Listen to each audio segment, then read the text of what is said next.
Well, this is the traditional way of sorting things out. In other words, you as a client would come to me as a solicitor to take my advice and to ask me to make the going, really, so that I would give you advice, I would tell you what's a fair deal, what's a sensible deal for you, how to get the best deal for you perhaps, and to champion your cause, really to do all the hard work.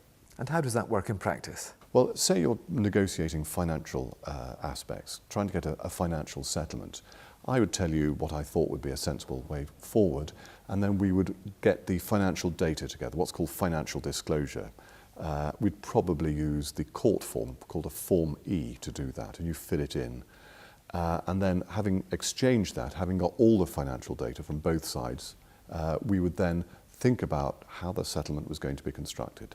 How is this going to work in practice? And then I might put a proposal over by way of a letter and hopefully get a proposal back as well. And then you start seeing where the differences are. And maybe have a meeting to try and hammer things out. Probably in 2 rooms, because it can get a bit fraught. And so you shuttle between the 2 rooms in order to try and broker a deal. And what do you do if you can't come to an agreement? Well, if you can't get an agreement, the thing has to go to court. One of you will actually have to make an application to the court and get a judge to make a decision. That's always a great pity, because the court process is very expensive and time-consuming and does become confrontational. Even in cases where you try to damp things down, it is difficult. The problem with going to court as well is that effectively a judge is imposing a solution on you. It may not be the one you want, it may be the one that neither of you want.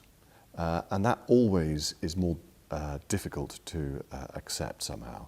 It's far more palatable if you can discuss it yourselves, you discard the options that aren't acceptable, and you come to something that both of you can live with. That's often much, much better than having something imposed on you.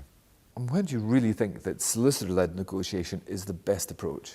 If you can't face the prospect of sitting around a table with your spouse, and that's very common, because emotions are running high, there's a lot of anger around. If that's just too difficult, sometimes it's far easier just to get a solicitor to say, look, please just do this for me. I can't face this. I'm emotionally depleted. I'm too worried about it. I need your help. I need you to champion my cause. That's fine. And that's actually what happens in the majority of cases. It's more expensive because, of course, the solicitor is doing most of the work, as against the DIY divorce, where the client is doing most of the work and the solicitor is a consultant. But if it's solicitor-led negotiation, then that solicitor, your solicitor, is in the front line doing all the hard work.